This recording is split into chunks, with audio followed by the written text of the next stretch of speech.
Brown sugar.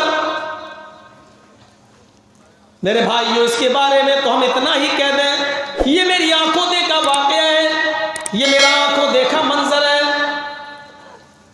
Lucknow और फैजाबाद के बीच का मामला है। मैं उस बस्ती का नाम नहीं लूंगा। यूट्यूब पर फौरन कटिंग करके लोग डाल देते हैं, एडिट करके भी डाल देते हैं। वही कल उस बस्ती से मेरे पास फोन ना आने लगे कि हमारी बस्ती को आप बदनाम कर रहे हैं मौलाना। गौर से सुनिए, उस बस्ती का वाकया ये मेरी आंखों देखा है। बहुत ही खूबसूरत, और वहां किसी चीज का धंधा होता है, इसमें का गांजे का, चर्च का, ब्राउन शुगर का खेती होती है बाकायदा इस चीज की। एक मेरे प्रोग्राम का मौका है, 4-5 दिन का प्रोग्राम उसी एरिए के अंदर है मेरा। दिन की उजाले के अंदर एक बड़ी खूबसूरत हसीन और जमील लड़की आती है। उम्र रही होगी उसकी वही तकरीबन 17-18 साल की। लखनऊ यूनिवर्सिटी की पढ़ने वाली है, लेकिन उसको यूनिवर्सिटी के बॉयफ्रेंड कुछ गलत दोस्तों की सोहबत में रहकर नशे की आदत हो गई उस लड़की को। वो उस बस्ती के अंदर आती है, वो सिगरेट नहीं मांगती है, शराब नहीं मांगती है। उसने कहा अब ये चीजें मुझे काम नहीं करती हैं। वो ब्राउन शुगर मांगती है, ब्राउन शुगर मांगती है। कहती है मुझे थोड़ी सी दे दो।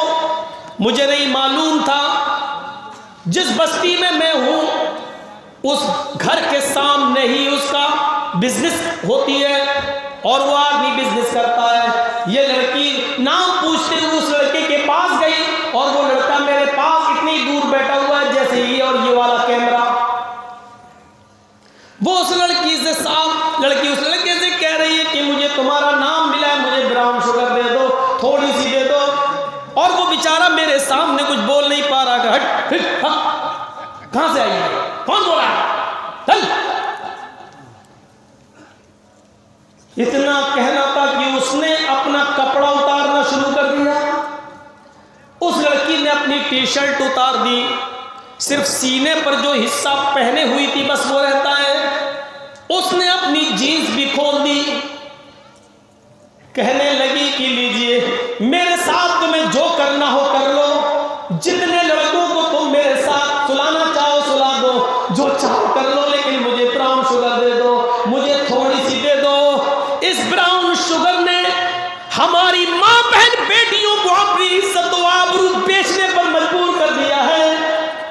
कौम के लोगों, जिम्मेदारों, समाज में ये चीज पल रही है और बढ़ रही है।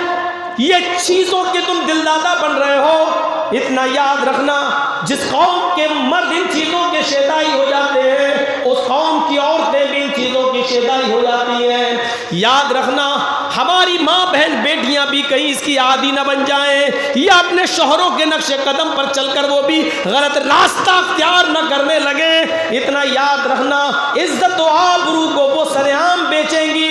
ब्राउन शुगर इंसान को इतना खतरनाक मर्ज में मुब्तला कर देता है कि जब तक ये मिल न जाए, नाक के जरिए उसको अपने दिमाग में चढ़ा न लिया जाए, तब तक सुकून नहीं मिलता है, तब तक सुकून नहीं मिलता है। मेरे भाइयों, इस ब्राउन शुगर ने खून के जो जर्रात होते हैं ये जिस्म के अंदर, एक आदमी तो ब्राउन शुगर खाते खाते इतना दिलदादा हो गया था कि उसके जिस्म के अंदर कीड़े निकलने लगे।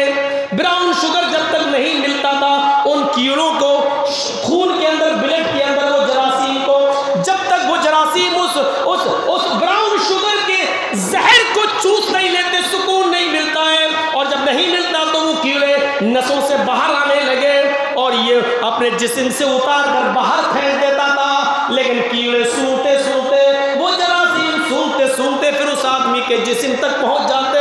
वो आदमी अपनी मौत मांगता, कहता अल्लाह मैंने बहुत गुनाह किए हैं, अब अगर खुदकुशी करके मर जाऊं तो हमेशा के लिए जहन्नम है, और ऐसे मर जाऊं तो ब्राउन शुगर न मिले तो वैसे भी मर रहा हूं मैं। आय अल्लाह, मेरी मौत अब कैसे होगी। मैंने ऐसे लोगों को भी देखा है जो कह रहे हैं कि अल्लाह मुझे इस दुनिया से उठा ले, लेकिन खुदकुशी करने पर मजबूर मत कर। आए अल्लाह मैं खुदकुशी न कर सकूं, मुझे उठा ले। जबकि ये दुआ करना भी गलत है। आप अपनी मौत की दुआ भी तो नहीं कर सकते हैं और ये भी तो नहीं कह सकते कि अल्लाह तू मुझे जल्दी उठा ले। जब बहुत ज्यादा जिंदगी से परेशान हो जाए और जिंदा रहना आप अच्छा न समझते हो, तब इतनी दुआ सिर्फ कर सकते हो, आए अल्लाह मुझे उस वक्त तक जिंदा रख जब तक कि जिंदगी मेरे लिए बेहतर हो, और अल्लाह जब मेरे लिए मरना बेहतर हो तब तो मुझे मौत दे दे। उस वक्त भी आप ये दुआ मांग सकते हैं बस, हाय अल्लाह जब तक जिंदगी मेरे लिए बेहतर हो मुझे जिंदा रख और मुझे मौत दे दे जब मेरे लिए मौत बेहतर हो। ये नहीं कह सकते अल्लाह मुझे मौत दे दे, ये दुआ कर सकते हो जो मैंने बताई है। ये ब्राउन शुगर इतनी खतरनाक चीज है, इतनी खतरनाक है।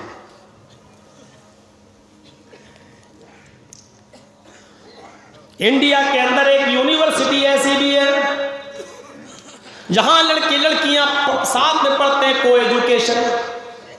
अमेरिका से आने वाले टीचरों के एक वफ्द ने उस यूनिवर्सिटी में जाकर गर्ल्स से, लड़कियों से जब खिताब किया, गर्ल्स में उनकी स्पीच हुई, तो उन अमेरिका के टीचर्स ने, अमेरिका के मुहक्किकीन ने, रिसर्च करने लिए आए थे, उन्होंने उन लड़कियों से पूछा कि तुम्हारी सबसे अच्छी ग़िज़ा क्या है, तुम क्या खाना पसंद करती हो सबसे अच्छा?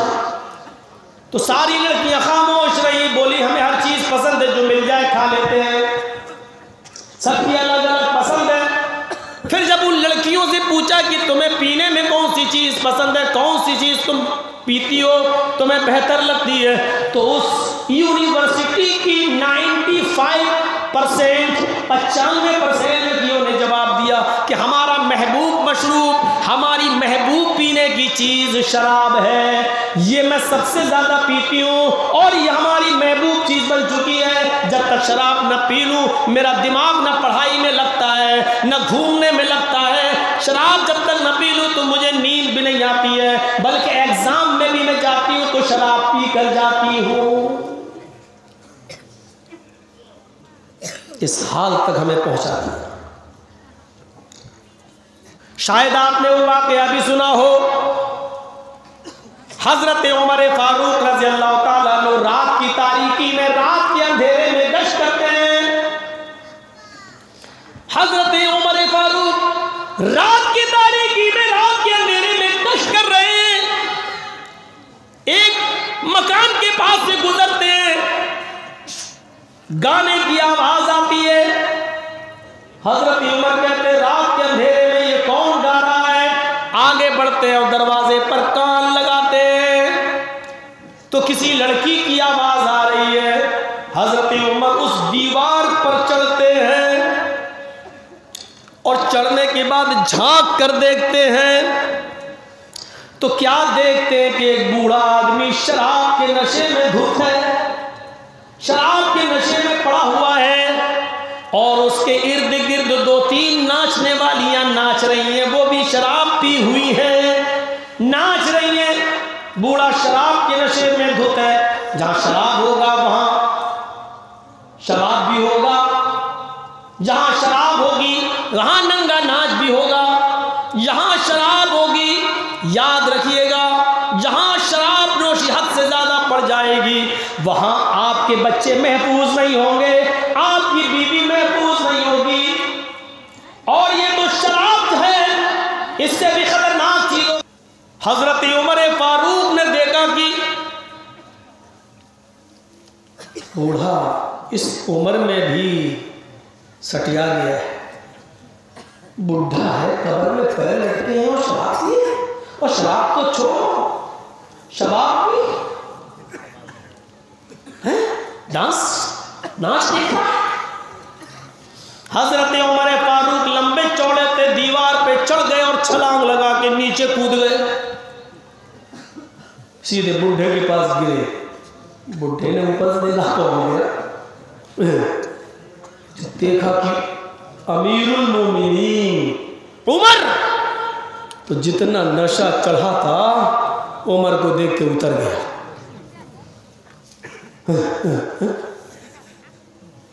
हजरत उमर ने कहा बूढ़े क्या अब भी तू इनकार करेगा कि मैंने शराब नहीं पी है? तेरे मुंह से जो बदबू आ रही है वो बता रही है कि तूने शराब पी, और तेरे सामने जो रक्कासा डांस कर रही है, नाच रही है, इनके साथ तू रंगे हाथ पकड़ा गया। अब मैं तुझे 40 कोड़े मारूंगा। उठ, पकड़ा कलाई खींचा, उठ। उस बूढ़े ने कहा अमीरुल मोमिनीन, शौक से मुझे कोड़े मारिए, शौक से मुझे ले जाइए और कोड़े मारिए जितना मारना चाहे, लेकिन आपने मुझे रंगे हाथ पकड़ा है, मना नहीं कर सकता हूं। हाँ मेरी गलती है कि मैंने शराब पी है, हाँ मेरी गलती है कि मैंने इन डांसर्स को बुलाया है जो नाच रही है, गाना गा रही है, मुगन्नियां हैं। मैंने मान लिया है कि मैंने ये गलती की है, लेकिन अमीरुल मोमिनीन अगर सजा गलतियों पर ही है तो आपने भी कई कई गलतियां की हैं। मोदी के सामने कोई कह सकता है आपने गलती की है? आजम खान ने थोड़ा सा बोला, अभी तक सीतापुर की जेल में है, रामपुर भी नहीं रखा गया है, सीतापुर।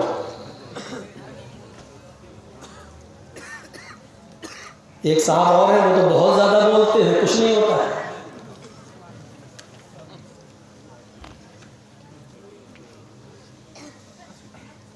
एक हम हैं, तकरीर करते हैं एनआरसी के ऊपर यहाँ, और केस होता है इटावा में मेरे ऊपर। मालूम है हमारे विरोधी को कि यहाँ तो होगा नहीं, बोले कलिया बोले यहाँ केस हो रहा है हमारे इटावा में, हमारे यहाँ।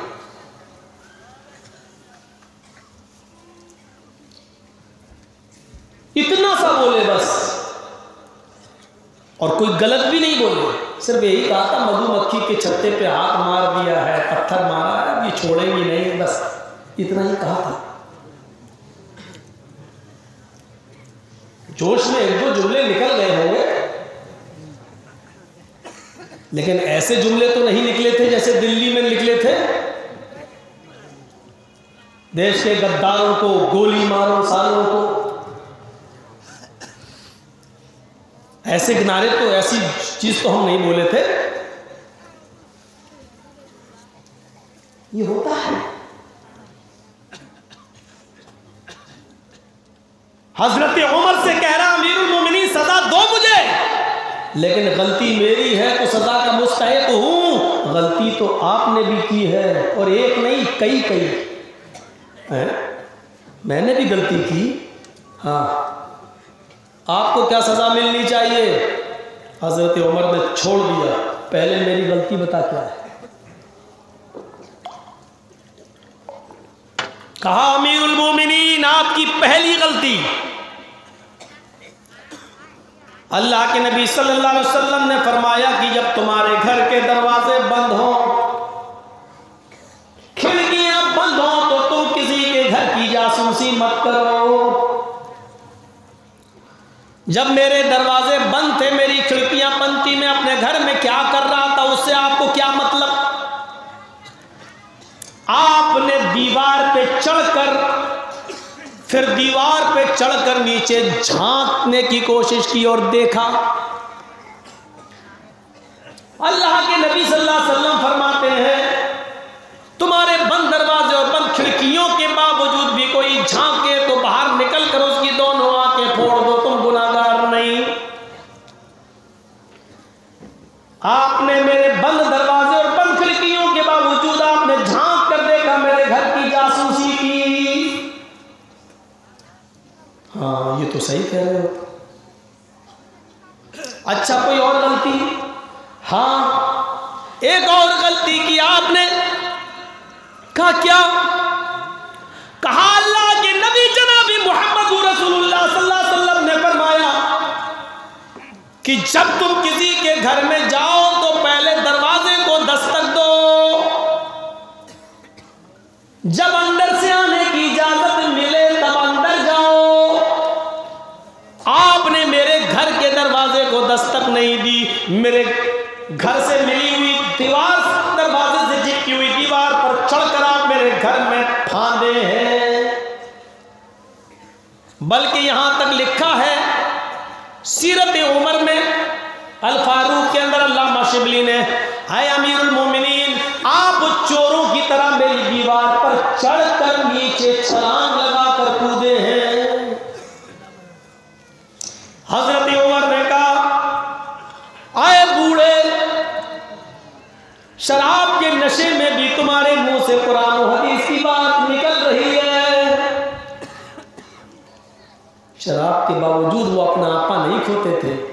अरब के लोग शराब पीते थे लेकिन माँ बहन की गालियां नहीं पकते थे, लेकिन फिर भी हराम कर दी गई।